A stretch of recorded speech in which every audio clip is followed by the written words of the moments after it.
Hello everyone, how are you doing? Hope you are all good.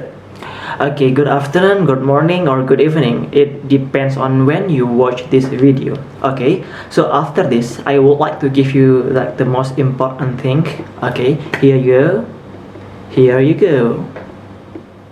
So, these are the most important thing.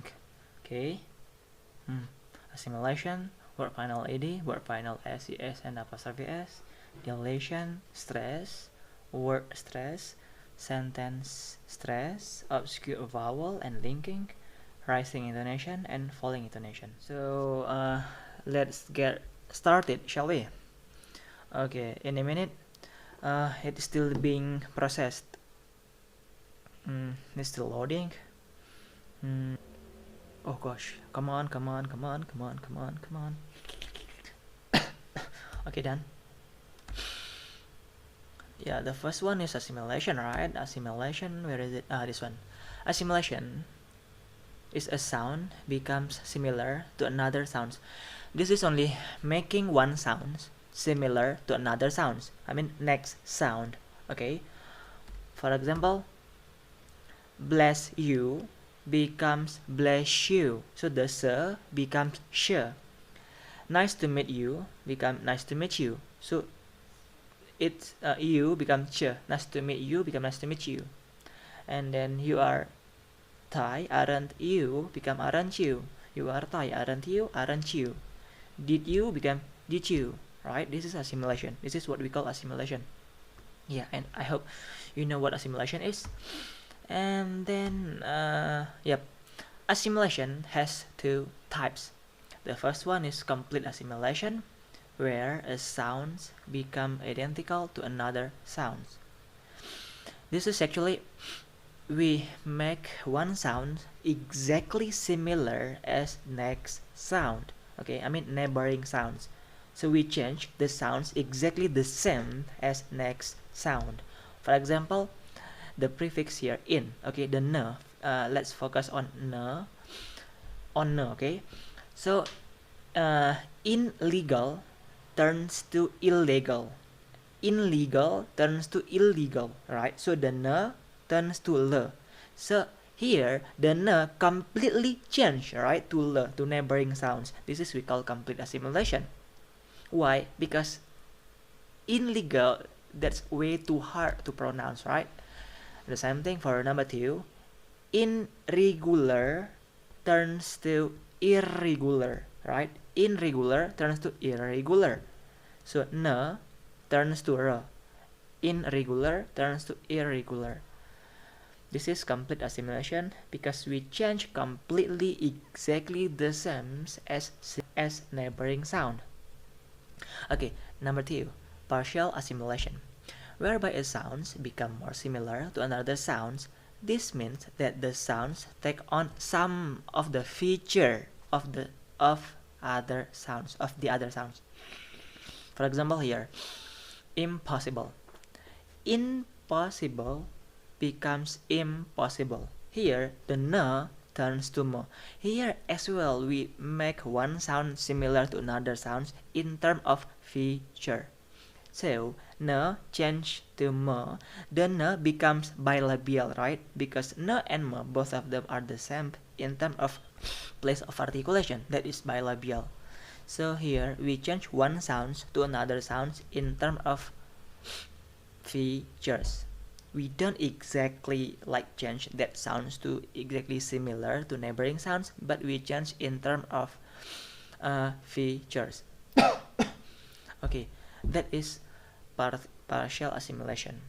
Just bear in mind, assimilation, this is only similar, similar, making one sound similar to neighboring sound. Okay, word final ed. This is actually a verb 3, okay? A verb 3 for regular past tense. A verb 3 for regular past tense. So word final ed are pronounced in 3 different ways based on final sounds, okay? So that ed, I mean verb 3 ed, okay, verb 3 ed for regular past tense could be pronounced as the or it. Okay, it depends on the final sounds. For example, number 3. Rule number 3, ed occur after all written the or written the. That ed will be pronounced as it. Okay, for example, painted, started, needed. So for number 3, like for sure, all verb that ends with the or the, okay, all verb that ends with the or the ed will be pronounced as it. For example, painted, wanted, started, needed, edited, mounted, or whatever, up to you. So all ed after the or the will be pronounced as it. Pretty easy, isn't it? And then rule number 2, ed occur after all voiceless sound except written d. That ed will be pronounced as the, such as b, g, j, m, n, l, r, and so on. For example, played, the played, right? Changed, opened. Here, the is no aspiration sound, so there is no aspiration here, right? Meanwhile, for number 1, ed occur after all voiceless sound except written the ed will be pronounced as it for sure, such as p, k, f, sh, and so on. For example, looked, talked, so that like for example, cut, cut. You can see that that is aspiration, right? Here for number 1, there is aspiration. Looked, talked, there's aspiration for number 1, but there is no aspiration for number 2. Okay, that is word final ad for verb regular past tense. Okay, and word final s, es, and apostrophe s are pronounced in also 3 different ways. That could be s, z, and is. Okay, s, z, and is. The first one, s, es, and apostrophe s occur after all voiceless sounds except s, sh, and ch will be pronounced as s, such as p, k, f, sh. For example, stops, cats. Here we don't really pronounce like stops or cats, but we pronounce with s sounds, right? Stops, cats. That's for number 1. And for number 2, s, es, and apostrophe s occurs after all voice sound except z, j, and j will be pronounced as z, such as b, g, j, m, n, l, r, and so on. For example, calls, tries. We don't say tries, but we say tries, right? Plays, apples. So here, that s, es, and apostrophe s will be pronounced as z, right? Tries. Okay. And number 3, this one, s, es, and apostrophe s occurs after s, sh, ch, z, z, j, j will be pronounced as is. For instance, Mrs., buzzes, pushes, watches, judges, wishes, right? Okay, so those, so es and apostrophe s will be pronounced as is, judges, washes. Okay, and then deletion, isn't it? Deletion, where is it?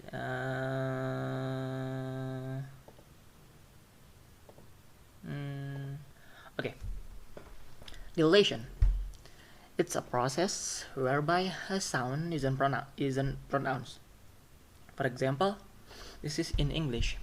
Usually, b isn't pronounced when it occurs at the end of a word after m. For example, bomb. We don't say bomb, but bomb, right? The b isn't pronounced. The same things for crumb. The b here it isn't pronounced. Crumb without b. So b occur after m at the end of a word. The b will not be pronounced. Okay, this is in English. But not only at the end, it will be in the middle. For example, his story turns to history. His story turns to history. And then mathematics becomes mathematics. And then every becomes every. What else? Interesting becomes interesting. And then vegetable becomes vegetable, right? So those are relation. word stress. So what is stress, right? Stress, this is like punching. Okay, punching someone. So stress, pronouncing a syllable louder, higher, longer than other syllable, right? For example, beautiful. So we put the stress on beautiful. So that is stress because we pronounce louder on it and higher and also longer, right? Beautiful than other syllable than t and full. So that is word stress. So we are talking about two syllable here. So for two syllable, if it's a noun, okay, a noun, adjective, and adverb, the stress will be on the first syllable. For example, like body, sofa, curtain, mirror, ugly, always, letter. We don't say body or sofa or curtain, right? But we say body, sofa, curtain, mirror, ugly, always, letter. Why? Because those are a noun, adjective, and adverb. So all noun, okay, all noun that has two syllable, the stress will be on first syllable. For example, table, laptop, pencil, whatever, mobile. So all noun that has two syllable, the stress will be on the first syllable. Meanwhile, for verb, this is vice versa. For verb, the stress will be on the second syllable. We are talking about two syllable, okay? For example, begin, include, become, verb, the stress will be on the second syllable. And as well, preposition, between, among. This is so important. For noun, the stress will be on the first syllable, and for verb, the stress will be on the second syllable. For example, like record and record. Record, that is a verb, right? And record, like track record, that is a noun. Record, that is a noun. The same things like present and present. So present, that is a verb, and present, that is a noun, right? So noun, the stress will be on the first syllable. For verb, the stress will be on the second syllable. And for four syllables, the stress will be in the middle part of a word. For example, information, communicate, and photographer. So the stress will be in the middle for four syllables. And for word ending with suffixes like shan, ik, il, ual, etiology, graphy, the stress will be on the second last syllable. So before that, the stress will be before that suffix. For example, information. So the suffix here is shan, right? So the stress is before that. Information, discussion, politician, situation, economic. So the stress is before that suffix. The same thing for number 5. The intensive reflexive pronoun have primary stress on the last syllable. Myself, yourself, ourself, themselves. So on the last syllable. And this is number 6 and number 7. The same rule as number 1 and number 2 actually. And then number 8. Two word verb stress on particle. Tear up, fill out, shut up, go out. So the particle is those up, out, in, the smallest word. Like tear up, fill out, turn in, pass away, pass out. The stress is not on main verb but on the particle. But for some inseparable, this is for inseparable two word, verb have stress on main verb. For example, call for, look for, run for. That is for inseparable words. And for number ending in thin, okay, are generally pronounced with the stress on thin word. For example, 13, 14, 15, 17. So the stress is on thin word, whereas number ending in ty have stress on the first syllable. 30, 40, not in t but on the first syllable. 80, 50, 40, whatever. So for number ending in thin, the stress is on thin word, but for ty is before ty, on the first syllable. And for number which have more than 2 digits, the stress is on the last digit. For example, 104, 853, 1482, 43,222. So the stress here is on the last digit. Assimilation is done. Word finally is done. Sentence stress. Sentence stress. Content words and function words, right? So we put the stress only on content words, not function words. For example, the glass is on the table. We don't say the glass is on the table, but we say the glass is on the table, right? Because glass and table are content words. You still remember, right? Content word. We put the stress only on content words. Those are content words. Now the adjective, verb, adverb, negative, and question word. And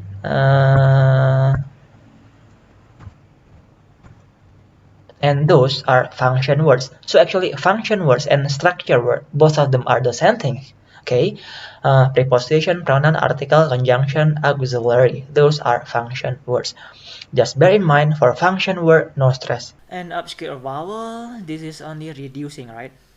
We make a sound weaker than the normal one. How? By using schwa sounds, right?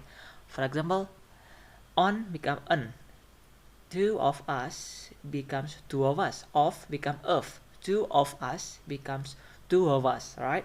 And then three or four becomes three or four. So or become here we use is schwa sounds, right? So we how to make it weak, right? Here is weakening. How to make it weak? By using schwa sounds. Two of us becomes two of us. Three or four become three or four. This is juncture, you know, right? Juncture. Linking. This is as well. We use schwa sounds. This is merging, right? Olive oil becomes olive oil. She hasn't become she hasn't become she hasn't. In a minute become in a minute. Half an hour become half an hour. In a way, I plan to go become I plan to go. Okay, this is intonation, right? Rising intonation and falling intonation. So basically, no, those are basic rule. Normal, high, and low. So basic rule are, for number one, falling or low. This is to show the end of the sentence. For example, I'm cute. You want to show that this is the end of the sentence. Meanwhile, for number three, for rising, okay, for rising intonation, you want to show that sentence is not finished. For example, I'm old, but I'm still cute. So old is rise, right? Is rising intonation. I'm old, but I'm still cute. Because the sentence is not finished yet. The same thing for number three, all information. Number three is means high. Number one means new information. So basically like this. If you really need an answer, you will use falling intonation. For example, what is your name? Because you want to know what his name is. So we will use falling tone. But if you want to make sure, actually you knew it before, but you just want to make sure. So we will use rising tone. For example, you are Thai, aren't you? You are Mona. For example, you are John. So here you just want to make sure that actually he is John. Okay. So that's it. Thank you. Thanks a lot. Yeah. Bye. Good luck.